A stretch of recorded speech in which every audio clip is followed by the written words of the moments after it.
Good morning. My name is Devin Barone. I'm the executive assistant with the Bear League here in Tahoe.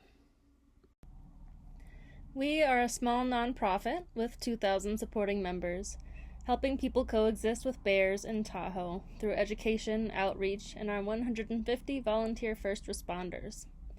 We run a 24/7 live hotline through which we can offer advice on things like bear-proofing homes, like with electric home protection, including this unwelcome mat pictured here, which we also lend out. How to communicate to bears they are unwelcome in human territory, and when appropriate, send trained volunteers to respond in person. Our mission is to heal the human-bear relationship in Tahoe and beyond through respect and coexistence, with the ultimate goal of black bear preservation.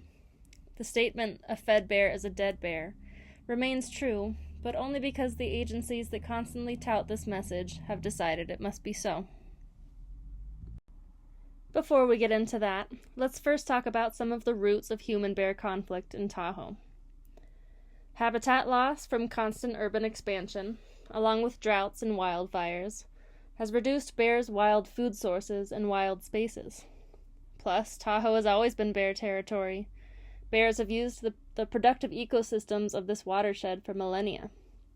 But today, nearly every inch of land around the lake is covered in human infrastructure. Bears are incredibly adaptable, opportunistic omnivores who will eat anything they can find, using their intelligence, strength, and dexterity to access it. They've simply adapted to the new environment that we've thrust upon them, just like humans often do. Bears learn, whether from experience, their mothers, or other bears, that humans provide some of the richest, fattiest, highest-calorie foods they'll ever find. The same claws they used to tear into logs for grubs can now peel open a car window left cracked with groceries inside, or rip plywood off of a crawlspace opening to hibernate under a house. Tahoe's bears have developed a learned culture around food. Our actions, intentional or not, have taught them how easy it is to get food from humans. And once a bear learns this, she'll remember and keep coming back, and teach her cubs to do the same.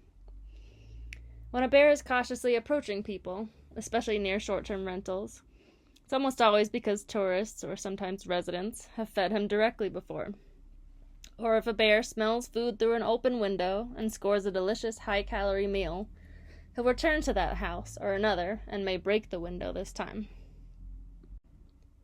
When a bear becomes focused on human food, California and Nevada's wildlife agencies classify him as a, quote, conflict, nuisance, or rogue bear.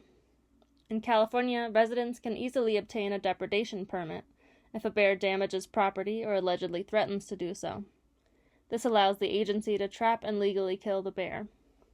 Until recently, the California Department of Fish and Wildlife, CDFW, falsely assured residents that the bear would be relocated, until the Bear League successfully lobbied for permit signers to be explicitly informed that the bear would in fact be killed, leading to a significant drop in permits, of course. We also pushed for DNA matching between trapped bears and evidence at the scene, preventing indiscriminate killings. In Nevada, NDOW kills bears at residents' requests without permits or DNA testing. Both agencies can also kill bears deemed a, quote, public safety concern, even if one person reports feeling threatened by, say, a bear's bluff charge, for example. Though Bear League staff and volunteers have collectively experienced thousands of bluff charges, none follow through as long as they have an escape route. It's just an intimidation tactic. Many of our disagreements with wildlife agencies stem from language, how they choose to talk about bears and the narratives they promote. Bear League aims to promote respect through our words, while agency language often fuels fear. A few years ago, we tried co-writing a bear country brochure with CDFW, NDOW, and other groups. They insisted on calling food-conditioned bears aggressive. We preferred friendly. We avoid terms like aggressive because they reinforce the fear rooted in media portrayals, leading people to imagine the worst. Friendly, on the other hand, suggests curiosity and food motivation, rather than aggression, and opens the door to a teachable moment about why feeding bears is harmful, rather than causing people to shut down out of fear. In fact, black bears accustomed to humans have been shown to be far less dangerous to people than remote bears, because they see humans as familiar, not as a threat nor as prey. Language also plays a role in how bears are identified. Agencies often argue that naming bears is anthropomorphizing them, that it strips them of their wildness and is disrespectful. We see it differently. Naming is simply a way to identify a bear, and names often come from the community, like this guy here named Za, who we've known his whole 27 years of life.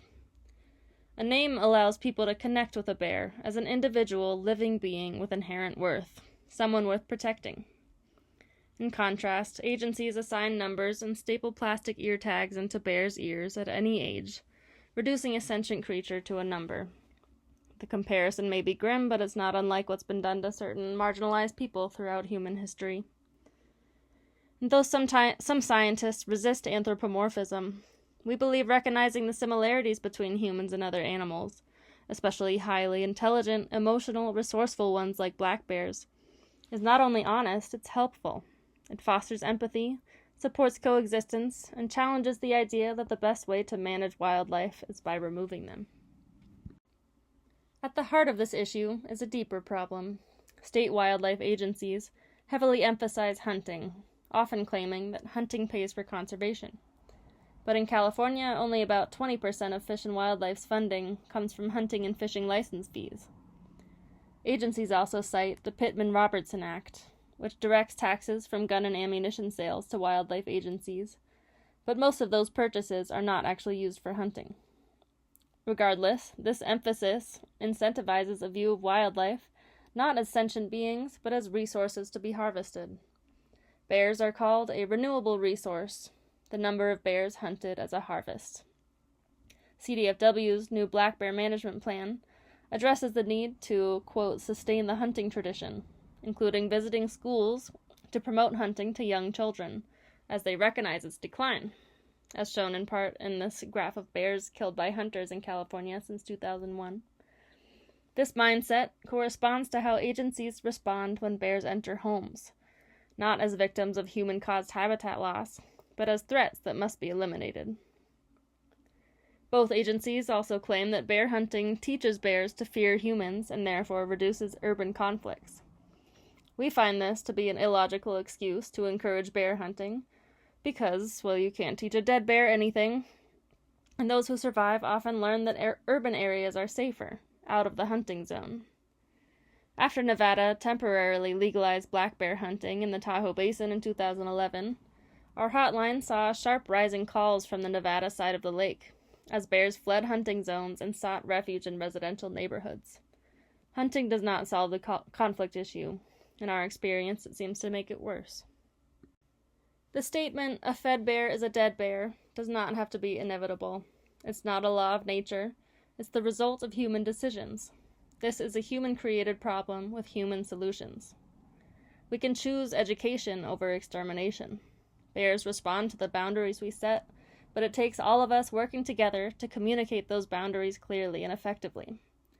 This is achieved through respect-based education that gives people the knowledge and confidence to act, rather than shutting down in fear. Because in the end, the only path forward is coexistence, not just for the sake of the bears, but for our own integrity as mountain dwellers. Thank you.